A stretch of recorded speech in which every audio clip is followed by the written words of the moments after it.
Chapter 7. There were no answers to be found in Portelath.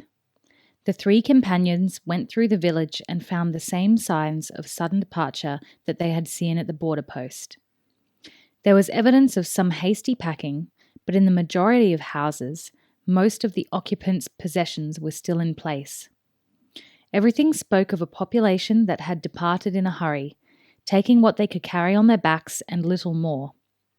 Tools, utensils, clothes, furniture, and other personal goods had been left behind. But they could find no clue as to where the people of Portelath had gone, or why they had departed. As it began to grow dark, Gillen finally called an end to their search. They returned to the Riadhar's house, where they unsaddled the horses and rubbed them down in the shelter of the small porch at the front of the building. They spent an uneasy night in the house. At least, Will did, and he assumed Horace was as uncomfortable as he was. Gillen, for his part, seemed relatively unperturbed, rolling himself into his cloak and falling instantly asleep when Will relieved him after the first watch. But Gillen's manner was more subdued than normal, and Will guessed that the ranger was more concerned by this baffling turn of events than he was letting on. As he stood his watch, Will was amazed at how much noise a house could make.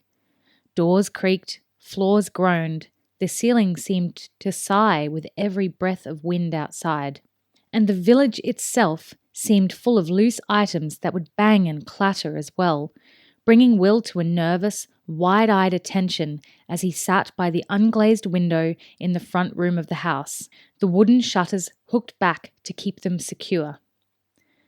The moon seemed keen to join in on the subterfuge as well, soaring high above the village and casting deep pools of shadow between the houses of the village.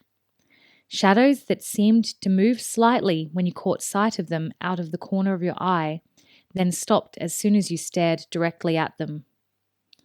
More movement came as clouds flew across the face of the moon, alternately causing the main square to be illuminated, then plunged into sudden darkness. Just after midnight, as Gillen had predicted, a steady rain set in, and the other noises were joined by the gurgle of running water and the plash, plash, plash of drops falling off eaves and into puddles below. Will woke Horace to take over the watch at around 2 a.m. He piled up a stack of cushions and bed covers on the floor of the main room, wrapped his cloak around him, and lay down. Then he lay awake for another hour and a half, listening to the creaks, the groans, the gurgles, and the splashes, wondering whether Horace had dropped off to sleep and whether, even now, some unseen horror was creeping up on the house, bloodthirsty and unstoppable. He was still worrying about it when he finally fell asleep. They were on the road early the following morning. The rain had stopped just before dawn, and Gillen was keen to press on to Gwynn Telleth, the first large town on their route, and find some answers to the puzzles that they had found so far in Celtica. They had a quick, cold breakfast, washed down with icy water from the village well, then saddled up and rode out. They wound down the stony path from the village, taking their time on the uneven surface. But when they hit the main road once more, they urged their horses into a canter. They held the canter for 20 minutes, then rested the horses by riding at a walk for the next 20. They maintained that alternating, steady pattern through the morning. They ate a quick meal in the middle of the day, then rode on. This was the principal mining area of Celtica, and they passed at least a dozen coal or iron mines, large black holes cut into the sides of hills and mountains, surrounded by timber shoring and stone buildings. Nowhere, however, did they see any sign of life. It was as if the inhabitants of Celtica had simply vanished from the face of the earth. They may have deserted their border post, and even their villages, Gillen muttered once, almost to himself. But I've never yet met a Celt who would desert a mine while there was still an ounce of metal to be torn from it. Eventually, in mid-afternoon, they came over a crest, and there, In the valley dropping away from them were the neat rows of stone roofs that formed Gwynn Telleth Township. A small spire in the centre of the town marked a temple. The Celts had their own unique religion, which had to do with the gods of fire and iron. A larger tower formed the main defensive position for the town. They were too far away to make out whether there might be any movement of people in the streets. But, as before, there was no sign of smoke from the chimneys, and, even more significantly, according to Gillen, no noise. Noise? Horace asked. What kind of noise? Banging, hammering, clanking, Gillen answered him briefly. Remember, the Celts don't just mine iron ore, they work the iron as well. With the breeze blowing from the southwest as it is, we should be able to hear the forges at work, even from this distance. Well, let's go see then, Will said, and began to urge Tug forward. Gillen, however, put up a hand to restrain him. I think perhaps I might go on ahead alone, he said slowly, his eyes never leaving the town in the valley below them. Will looked at him, puzzled. Alone? He asked, and Gillen nodded. You noted yesterday that we were making ourselves pretty obvious when we rode into Portelath. Perhaps it's time we became a little more circumspect. Something's going on, and I'd like to know what it is. Will had agreed that it made good sense for Gillen to go on alone. After all, he was possibly the best unseen mover in the Ranger Corps, and Rangers were the best unseen movers in the kingdom.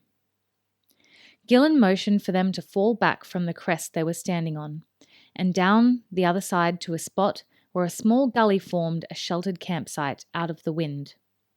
Set up a camp here, he told them. No fires. We'll have to stay with cold rations until we know what's going on.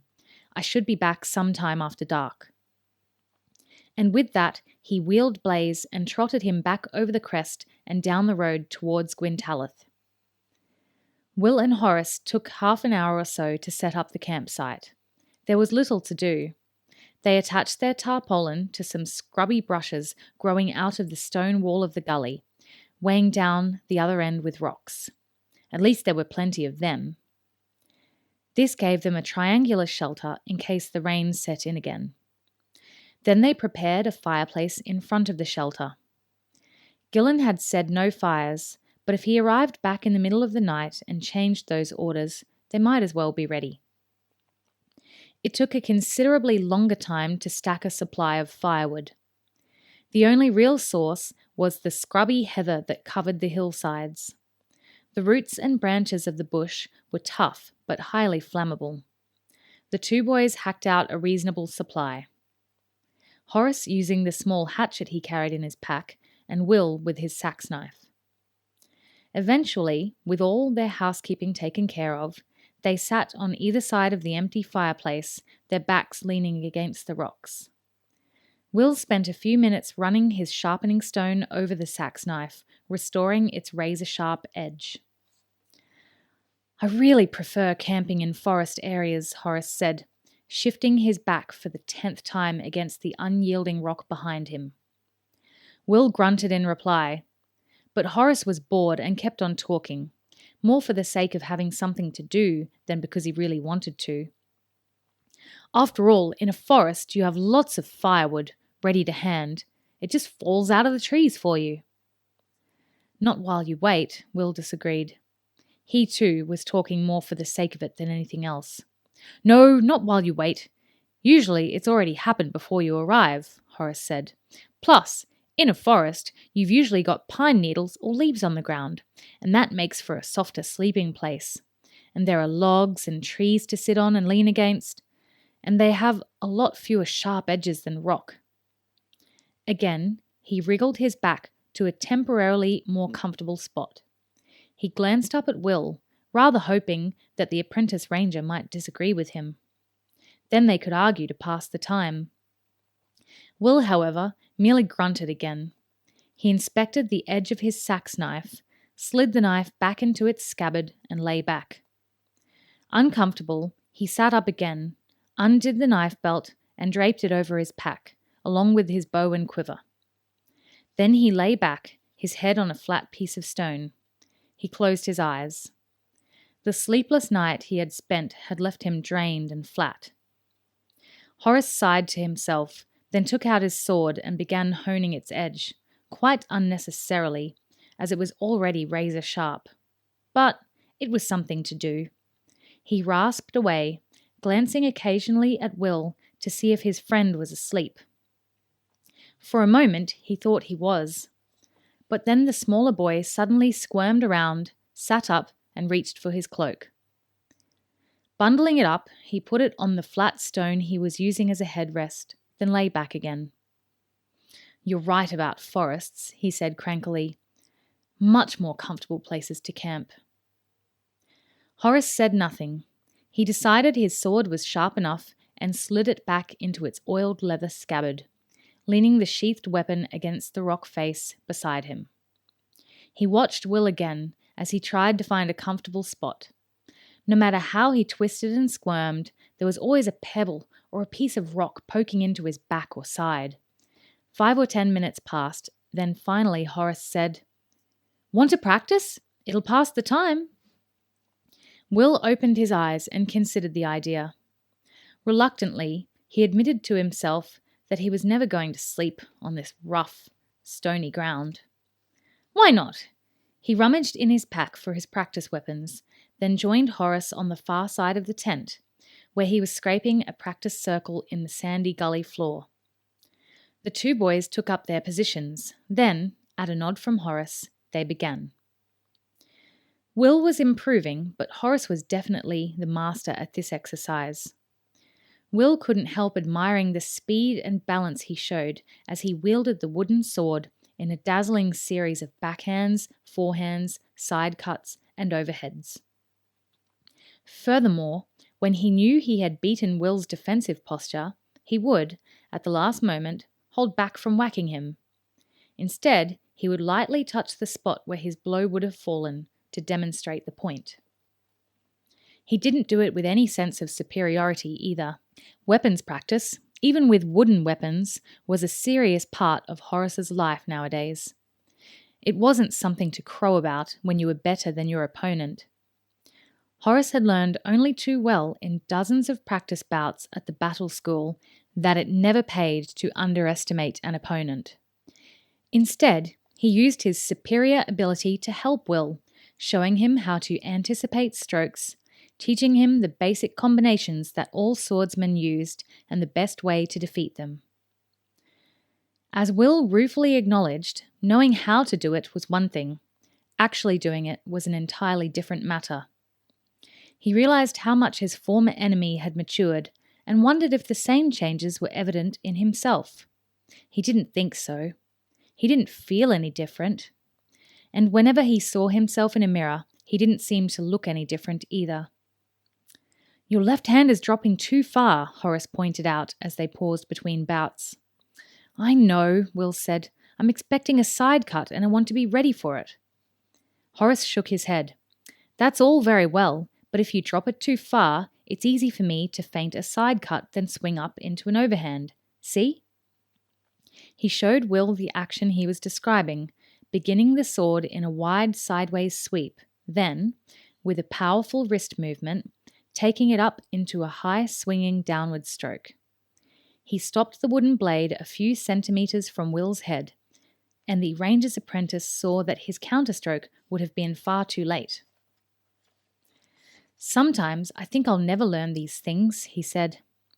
Horace patted him encouragingly on the shoulder. "Are you kidding?" he asked. "You're improving every day.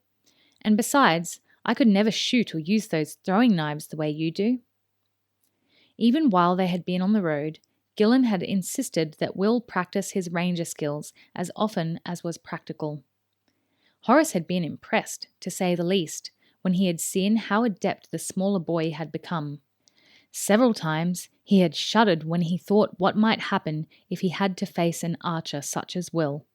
His accuracy with the bow was uncanny, as far as Horace was concerned.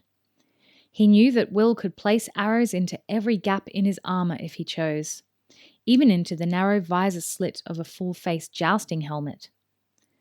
What he didn't appreciate was that Will's accuracy was nothing more than average as far as ranger standards were concerned. "Let's try it again," Will suggested wearily, but another voice interrupted them. "Let's not, little boys. Let's put down our nasty sharp sticks and stand very still, shall us?" The two apprentices whirled around at the words. There, at the mouth of the small U-shaped gully where they had built their camp, stood two ragged-looking figures. Both were heavily bearded and unkempt, and both were dressed in a strange mixture of clothing, some of it tattered and threadbare, while some items were new and obviously very costly. The taller of the two wore a richly brocaded satin vest, but it was thick with dirt. The other sported a scarlet hat with a bedraggled feather in it. He also carried an iron-spiked wooden club, holding it in a hand that was swathed in a dirty bandage. His companion had a long sword, jagged and nicked along the edges. He flourished it now at the two boys. "Come on now, you boys. Sharp sticks are dangerous for the likes of you," he said, and let go a hoarse, guttural laugh. Will's hand dropped automatically to reach for the sax knife, encountering nothing. With a sinking feeling, he realized that his knife belt, bow, and quiver were all neatly piled on the far side of the fireplace, where he had been sitting. The two intruders would stop him before he could reach them. He cursed himself for his carelessness. Holt would be furious, he thought. Then, looking at the sword and club, he realized that Holt's annoyance might be the least of his worries.